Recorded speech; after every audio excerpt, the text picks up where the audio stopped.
Salut tout le monde et bienvenue à l'émission. Cette semaine, on parle de la promesse d'achat conditionnelle. Restez avec nous jusqu'à la fin, vous ne voulez pas manquer ça.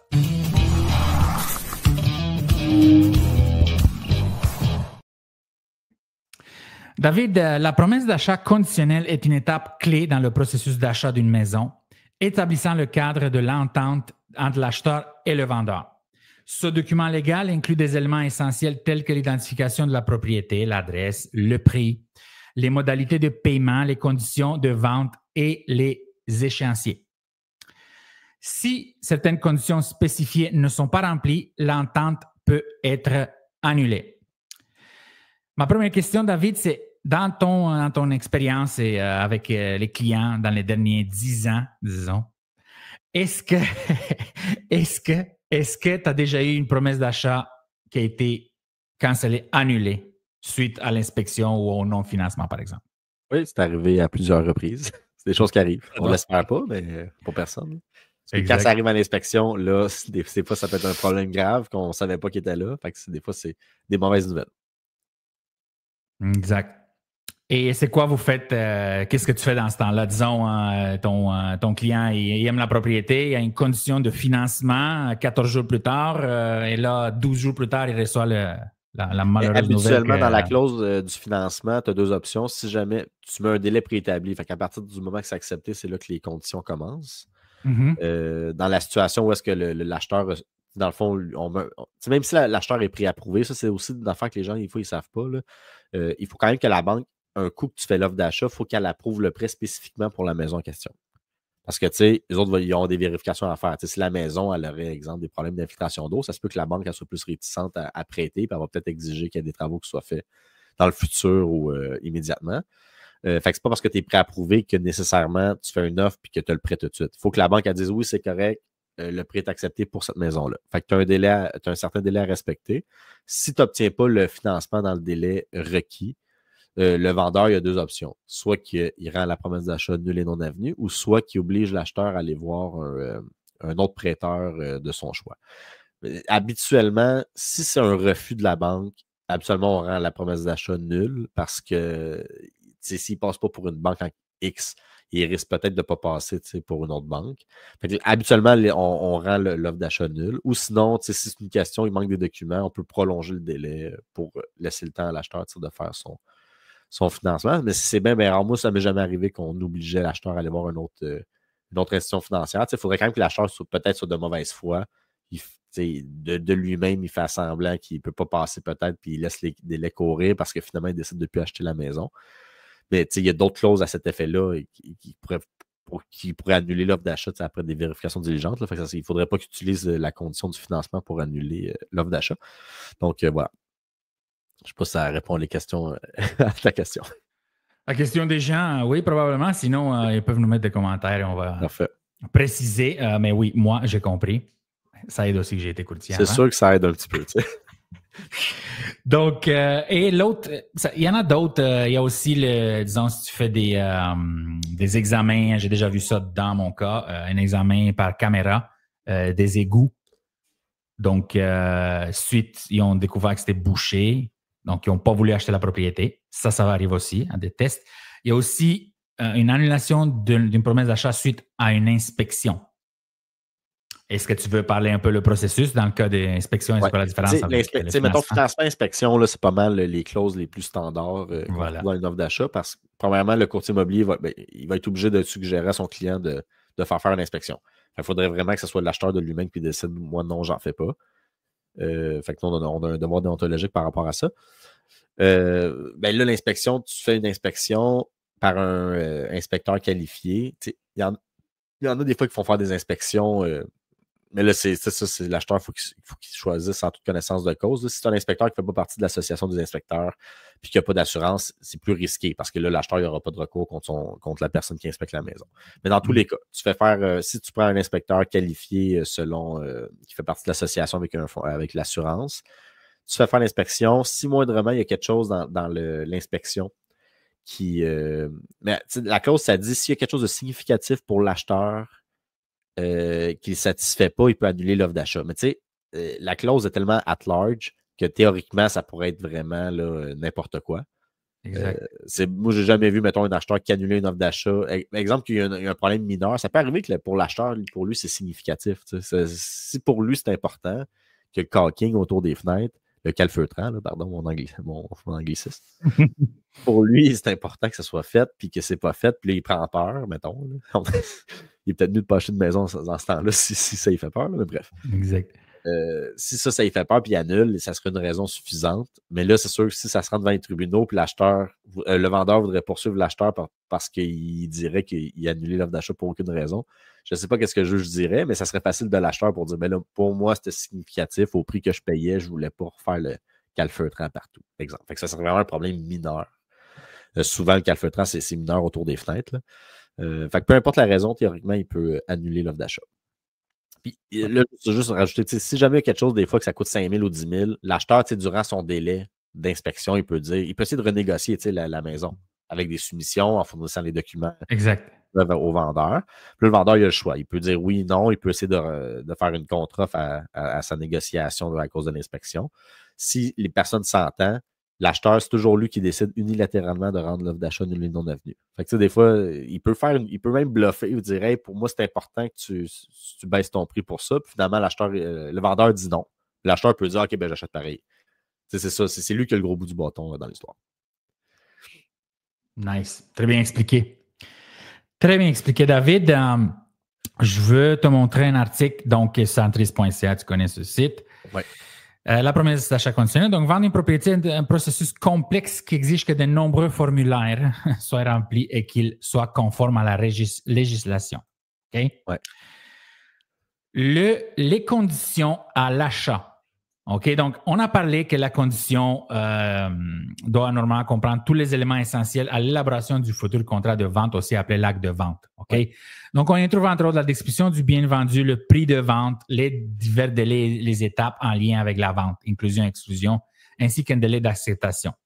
Tu as très, très bien expliqué les conditions d'achat.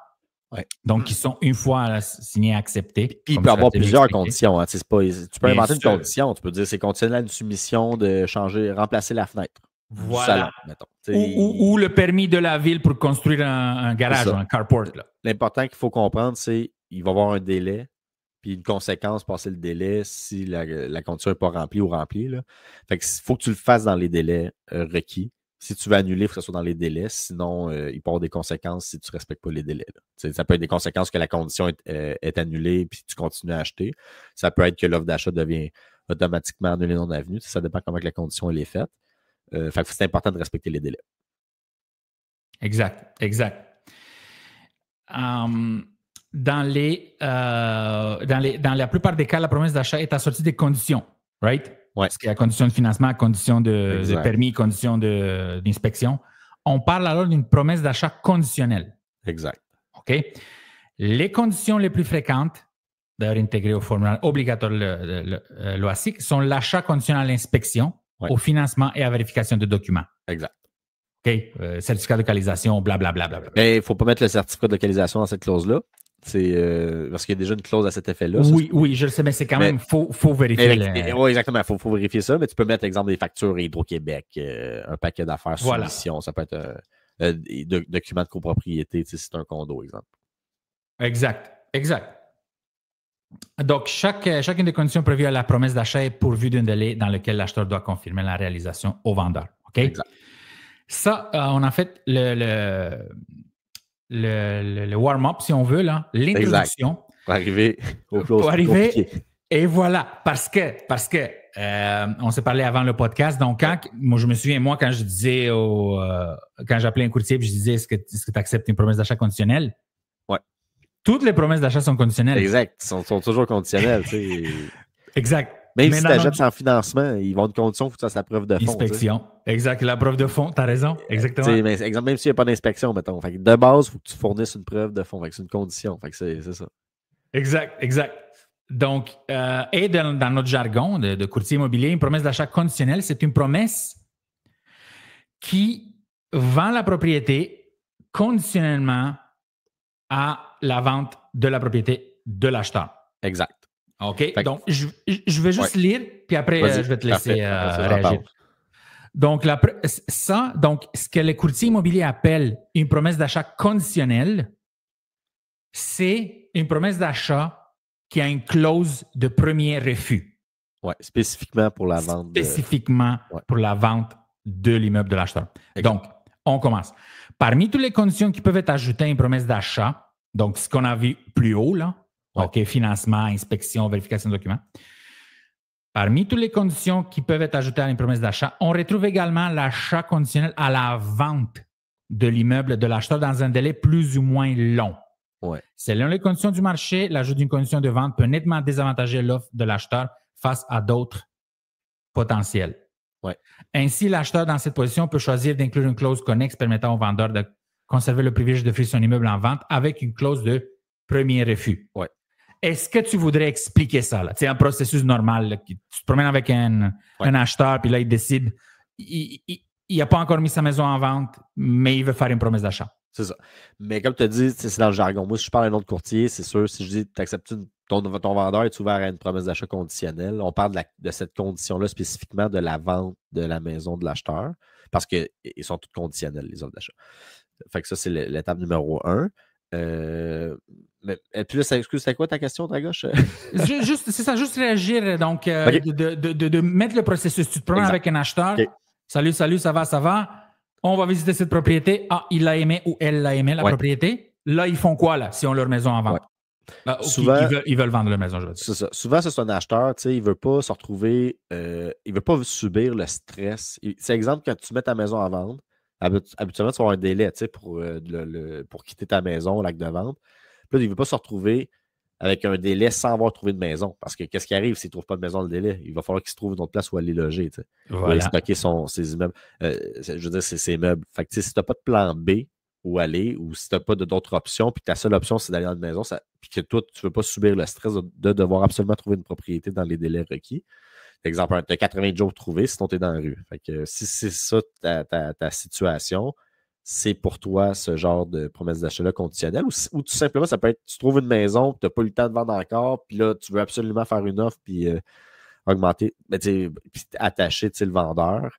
Ça peut être aussi ça. Mais fait dans les deux options, qu'est-ce qui arrive, c'est que l'acheteur, il n'a pas encore vendu sa maison, ou est sur le marché ou elle ne l'est pas encore. Tu arrives pour acheter une maison d'un autre vendeur, tu présentes une offre d'achat conditionnelle à la vente de ta maison, puis là, tu vas mettre un délai.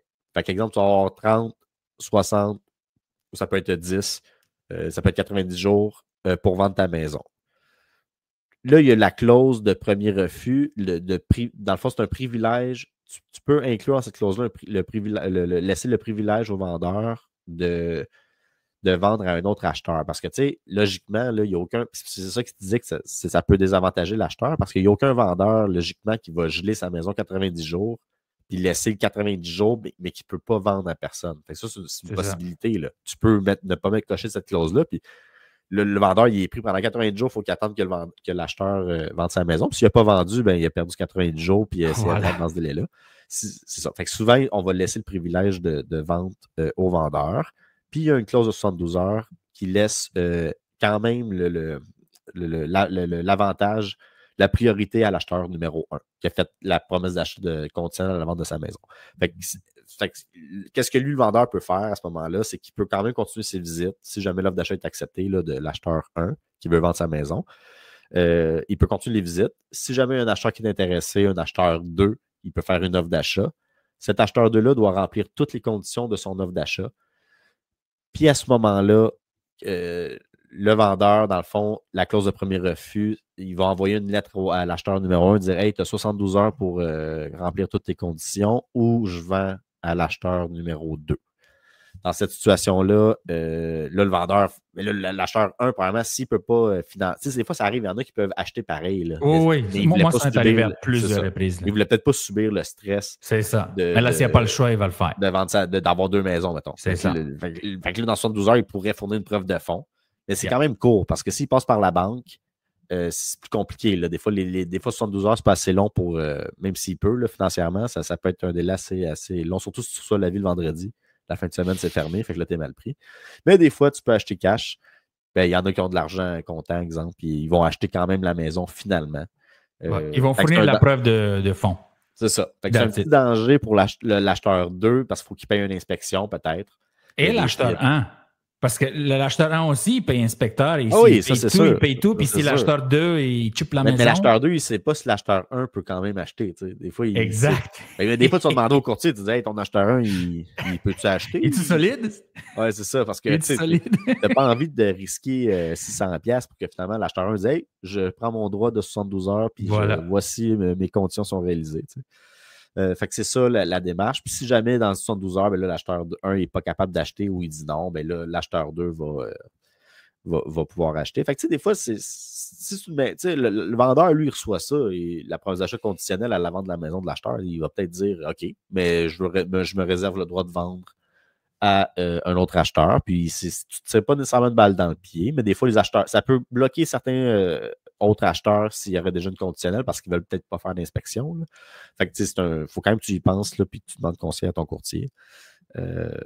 Mais moi, ce que je fais, ce que je conseille à mes clients, c'est que j'enlève toujours la clause de privilège de vendre à un autre acheteur pour les 14 premiers jours. Parce que de toute façon, une offre d'achat normale, tu es gelé pendant 14 jours en moyenne. Oui, c'est un bon point. Fait que moi, je dis toujours, peux-tu nous laisser 14 jours? Point. On met la maison à vendre. Là, tu présentes la maison de ton client, tu sais, que l'acheteur, qu'est-ce qu'il vend comme produit. Tu dis, check, on est capable de vendre en 2 semaines, mettons. Exact. Puis souvent, ça marche. Fait que comme ça, on a un 14 jours de priorité que là, l'acheteur, il est bloqué. Le vendeur, il est bloqué. Puis après ça, là, la clause à l'embarque, mettons, 14 jours plus tard, le privilège de vente. C'est comme une hybride. C'est ça. Tu fais comme un mécanisme hybride. Exact. Fait que j'essaie de négocier ça, tu sais, pour mes clients. Fait que c'est pour ça que c'est important d'avoir un bon courtier. Voilà. Qui va bien te conseiller parce qu'il y a des petites techniques, des petites technicalités que tu peux faire pour t'avantager. Tu sais. Exact. Tu as vraiment bien expliqué, là. Tu as vraiment bien expliqué. Tu vois, c'est le changement d'année nous fait du bien. Ouais, c'est ça. Énergisé, là, tu sais. Exactement, comme le petit Energizer Bunny. Exact. As-tu une anecdote par rapport à ça, David? Ben écoute, c'est juste une petite anecdote rapide. Si ça m'est déjà arrivé, j'ai représenté un acheteur, mais on fait une offre d'achat sur une maison qui a déjà une offre d'achat acceptée conditionnelle, comme on disait, à la vente de la maison de l'acheteur numéro 1. Fait que moi, je représente l'acheteur numéro 2, mettons. Yeah. Puis le vendeur est déjà un courtier. Là. Moi, je ne suis pas le courtier du vendeur, je suis le courtier de l'acheteur numéro 2. On fait une offre d'achat. D'après le courtier, il y a peu de chances qu'elle puisse acheter la personne. Fait que là, on se dépêche. Mais là, tu fais une offre d'achat, mais là, tu goals. Tu appelles l'inspecteur, il faut que tu sois prête demain matin, puis tu fais l'inspection, tu obtiens ton financement rapidement, il faut que tu sois prête. Il faut que tes documents soient prêts à la banque. Fait que là, on fait tout vraiment rapide. On réalise nos conditions, on est prêt à acheter. Tout ce qui nous manque, c'est le notaire, évidemment, pour savoir si l'acheteur 1 veut acheter ou pas. Il envoie l'avis de 72 heures. Finalement, la fille, elle avait un parent proche qui avait bien du cash. Elle a acheté la maison, 100% content. Puis finalement, elle a pu faire ce bridge-là. Tu sais. Ben, on appelle ça le bridge dans le langage, ce pont-là. Tu sais. Fait que finalement, elle n'a peut-être pas vendu sa maison tout de suite, mais son père il a assumé tu sais, la maison. Première affaire. Mais deuxième affaire, ça m'est déjà arrivé aussi. J'ai 2 petites anecdotes. Je représente l'acheteur 2 encore. Mon client lui achète 100% content. On fait l'offre d'achat. On a fait l'offre d'achat le jeudi, preuve de fonds le vendredi, envoie l'avis de 72 heures. Mais tu sais, samedi, dimanche, les banques étaient fermées. Le gars, il aurait pu acheter, mais il n'a pas été capable d'avoir sa lettre à temps. Mais tu sais, c'est ça les règles du jeu. Mais tu sais, tu pourrais modifier cette clause-là et mettre 7 jours. Tu sais, ça peut se modifier, ça aussi. Tout peut se faire. Là. Fait que tu pourrais dire, au lieu de 72 heures, moi, c'est 7 jours. Ça pourrait être une possibilité à négocier. Mais le vendeur risque de dire non, mais en tout cas, c'est ça. Exact. Et peut-être maintenant, avec le changement du marché, on va faire un podcast là-dessus les semaines qui s'en viennent. Là. Je crois qu'il va y avoir du monde qui vont accepter un peu plus les conditionnels, tu vas voir. Moi, ça fait 1 an, depuis la hausse des taux, là, j'en fais des conditionnels. Mais impossible ça va accélérer en 2025, tu vas voir. Exact. mais moi, c'est ça. Mais j'en fais, c'est possible. Si vous voulez en faire, appelez-moi. Il y a d'autres courtiers, des fois, les autres, ils veulent vendre toute la maison. Ils vont continuer à racheter. Non, on vend, puis après ça, on trouve. Ouais. Moi, si toi, tu es trop stressé, moi, je le fais, ça va me faire plaisir. Je suis assez proactif là, pour être capable de trouver des solutions pour que ça fonctionne. Puis j'en ai fait 2 l'année passée, ça a bien fonctionné. 2 ou 3, je ne me souviens plus, mais en tout cas, ça a bien fonctionné, puis ça marche. Et si vous avez des questions, vous pouvez laisser dans les commentaires ou rejoindre allez visiter davidchaussé.com. Vous avez son site web en description et aussi en ce moment ici. Donc, moi, je crois, David, que tu es un des meilleurs courtiers au Québec. Ah, mais t'es bien gentil. Oui, mais tu sais, c'est pour ça que je fais un podcast avec toi, parce que je connais il y en a beaucoup des qui sont très centaines de courtiers. aussi, hein. Oui, c'est vrai. Mais tu as beaucoup d'avantages et tu prends le temps avec tes clients, même si tu es très occupé. Ça, c'est une raison que même les meilleurs courtiers vont un peu laisser là-dessus.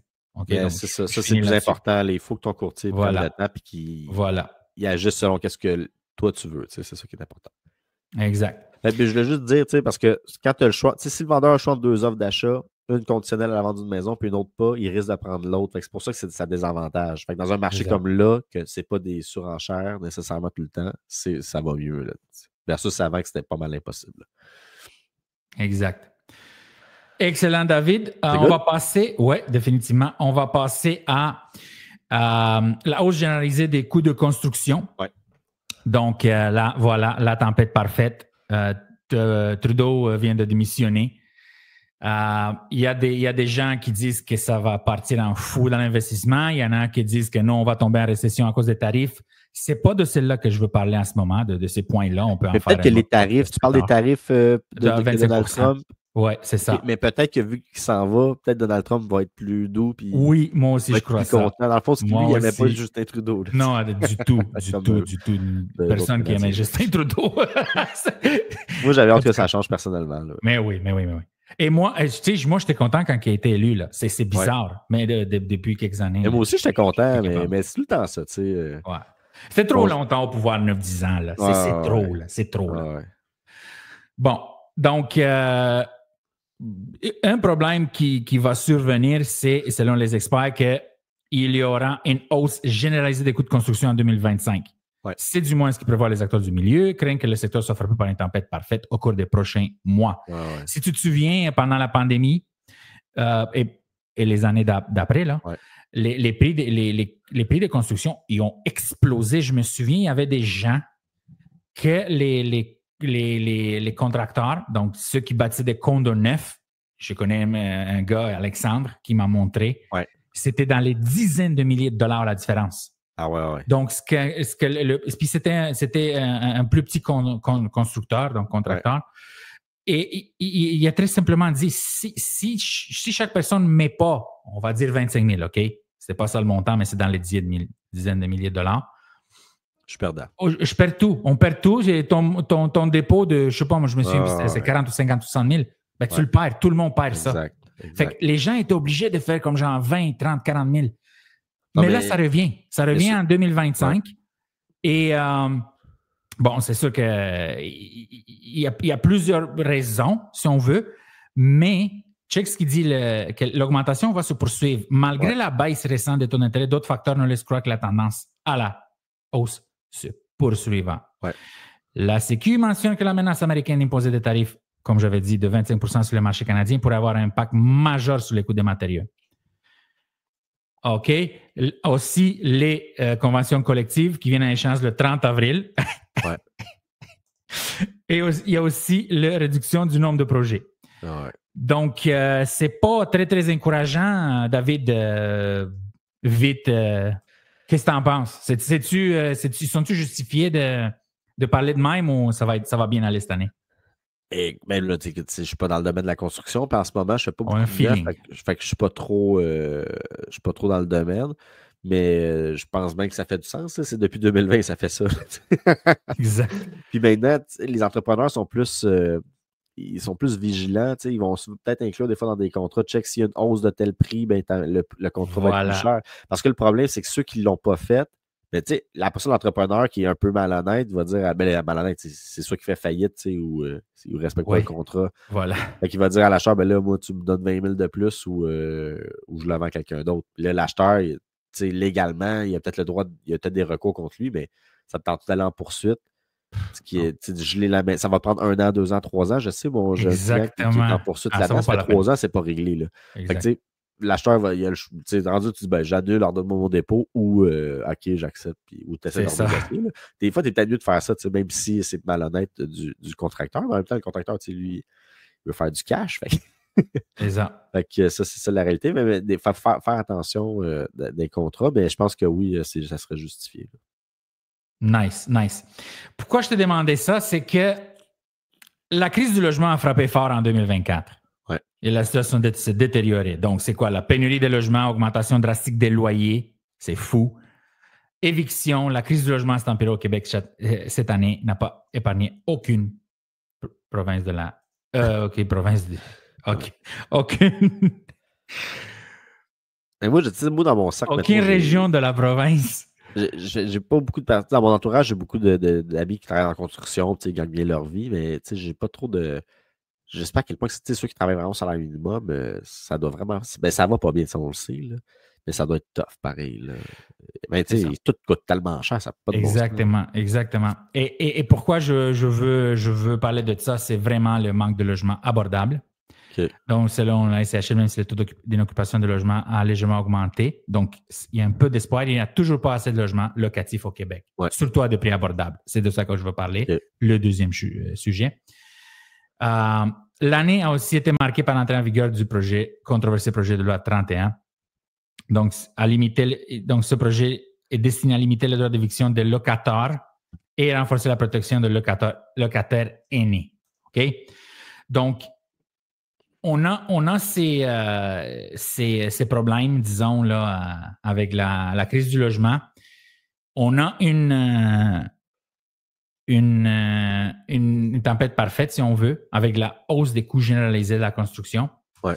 Et, je vais finir sur une note positive, il y a quand même la Ville de Montréal qui tente de faire des efforts pour pallier aux coûts exorbitant de la construction et au manque flagrant de logements abordables. Exact. Comment? Et je vais te laisser réagir après. Donc, la Ville de Montréal va acquérir une trentaine d'immeubles résidentiels de plus de 700 logements. Oh, ouais. Donc, dans un contexte de pénurie de logements, la Ville de Montréal a annoncé mardi son intention d'acquérir une trentaine d'immeubles de résidentiels totalisant plus de 700 logements dans le quartier Côte-des-Neiges, où les besoins se font le plus sentir. OK? Exact. Donc, la gestion de ces logements abordables, qui seront placés à l'abri de la spéculation grâce à l'exercice du droit de préemption. Ouais. Donc, ça veut dire qu'eux, ils disent « je veux les acheter ». Oui, quelqu'un a une offre d'achat sur des immeubles, la Ville peut dire... oui, non, j'ai un droit de préemption, je vais les acheter. Exact. Sera confié à l'Office municipal d'habitation de Montréal, qui aura également la charge de déterminer les priorités en matière de rénovation. Ouais. OK? Donc, protéger plus de Montréal et Montréalaises en leur garantissant un taux abordable de façon durable, c'est notre façon concrète de lutter contre la crise du logement et de prévenir l'itinérance, a ajouté la mairesse Laplante. David, c'est bien simple. Qu'est-ce que tu en penses? Est-ce que ça va faire une différence? Une petite différence? Une grande différence? Ça ne fait pas une grosse différence parce que ça ne rajoute pas des logements. Voilà. Ces logements-là sont déjà... C'est mon point. C'est exactement mon point. Mais je trouve ça quand même correct parce que ça va consolider. Un effort. Quand c'est arrivé cet article-là, j'ai écouté 98.5, puis il y avait un conseiller municipal qui parlait, je pense que c'était Patrick Agacé. Là. Puis c'était quand même assez intéressant. Mais c'est vrai, le gars disait au moins on est capable de consolider puis de maintenir des prix des prix des loyers qui sont plus bas, à loyer bas. C'est ça leur but. Fait que c'est très correct. Mais je pense que leur fonds, je me souviens plus c'était quoi qu'ils disaient là. Mais tu sais, je pense que leur fonds pour acheter des immeubles déjà construits versus faire des nouveaux logements abordables, c'est pas la même affaire. Fait que c'est ça qui est plate, t'sais. Mais la Ville de Montréal, je trouve ça quand même bien qu'ils fassent ça, puis qu'ils essaient au moins de faire une différence. Fait que je trouve ça quand même positif pour ça. Mais effectivement, que ça ne rajoute pas des logements, là, ça c'est sûr. Oui, exact. Ça ne rajoute pas de logements et c'est vrai que c'est un petit effort, mais c'est qu'on a déjà parlé dans d'autres podcasts. Il faudrait que les gens qui sont au pouvoir soient plus créateurs et moins dans le désir de faire le plaisir à tout le monde. OK? Et il faudrait avoir, c'est sûr que la mairesse Laplante a dit qu'elle ne va pas chercher un autre mandat. Ouais. Donc, on va avoir un nouveau maire à Montréal. J'ai entendu que Luc Poirier veut mettre sa candidature. Ah ouais? Okay. Moi, je le soutiens. S'il fait ça, je ne peux plus voter, je ne suis plus là. Mais le rapport ici, là, Dragoche, là. Exact, c'est pas grave, mais on va faire une couple de podcasts okay. par rapport aux compétences de Luc. Que je crois quand même que c'est un homme qui n'a pas nécessairement de l'expérience dans l'administration municipale, mais c'est un gars qui est visionnaire et a de la passion. Et c'est ça que ça prend. C'est ça que ça prend. Donc, tu veux pas que Denis Coderre y revienne, quoi? C'est sûr que Denis Coderre, j'aimerais mieux que Maurice Plante. Ça, c'est sûr. Ouais, mais moi, quand Denis Coderre était là, à Montréal, il y avait plein de touristes. Le monde me parlait de comment il est beau le pont. Il venait de la France pour faire des photos sur le pont. J'étais comme... Mais le pire, c'est vrai que des fois, tu dis, ça coûte donc bien cher, mais des lumières sur le pont, mais au final, c'était écœurant. Puis ça fait venir des touristes, au final. Ça coûtait 40 millions avec l'entretien sur 10 ans. C'est ça. Mais c'est un joke, là. Ça apportait peut-être 400 millions sur 10 ans. Mais moi, avec la première fois que j'ai vu le pont, Champlain aussi, c'était assez quelque chose. C'était assez beau. Mais oui. La Formule E aussi, ça, c'est vraiment intéressant. C'est juste qu'il a caché combien que ça avait coûté, puis ça n'a pas marché. C'est ça qui n'a pas été correct, dans le fond. Fait qu'il a manqué sa shot avec ça. Mais moi, je l'aime, Denis Coderre.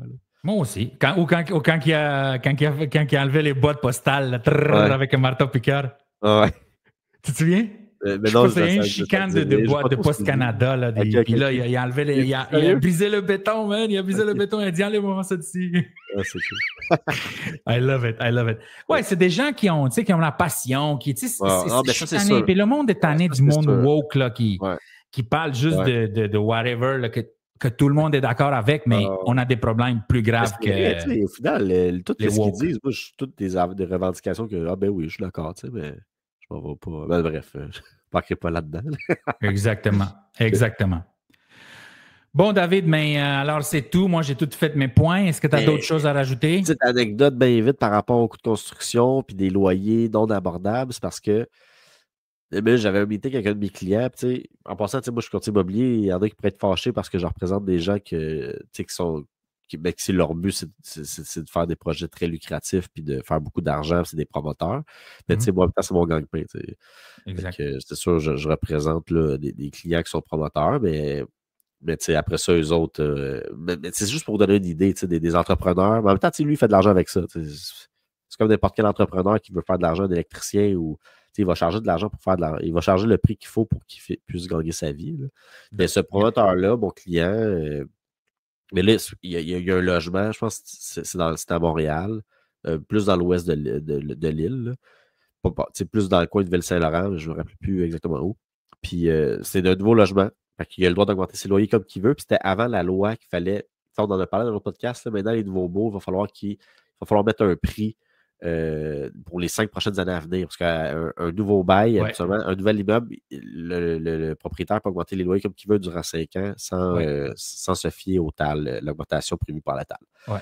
Puis là, lui, c'était avant la loi. Fait qu'il n'avait pas annoncé c'était quoi les augmentations. Puis là, il augmente ça à coût de 300, 400, 500 $, le logement. Yeah. Et tu sais, c'est des logements à 2500 $. Puis le pire, c'est que c'est ça le prix du marché dans ce coin-là. Tu sais. Ouais.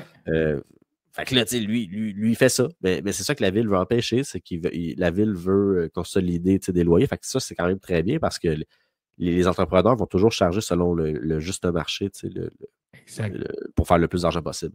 Fait que c'est ça que je trouve ça bien pour Montréal. Puis lui, il faisait pas exception à la règle pour les entrepreneurs qui veulent faire de l'argent. T'sais. Fait que, en tout cas, c'est plate pour le locataire, mais en même temps, c'est des locataires qui payent ça à 2000 par mois qui sont sûrement quand même aisés, ces gens-là. Là. Fait que, mais c'est des grosses augmentations. Ça va leur coûter 4-5 000 $ de plus par année. T'sais. Exact. Fait que voilà. Fait que c'est un petit peu négatif comme anecdote, mais c'est juste pour dire que c'est pour ça que la ville a fait ça. Nice. Perfect. Alors, est-ce qu'il y a d'autres choses que tu veux rajouter? Moi, c'est... non, tout est beau. C'était... Bonne année tout le monde en passant. Je sais pas. Exactement, on n'a même pas dit bonne année. Exact. Ouais. Bon, mais moi aussi, j'ai tout fini. Si tu n'as plus rien, David, alors on voudrait vous remercier pour votre écoute et votre soutien. Et on se revoit la semaine prochaine. Ciao tout le monde. Merci tout le monde. Ciao.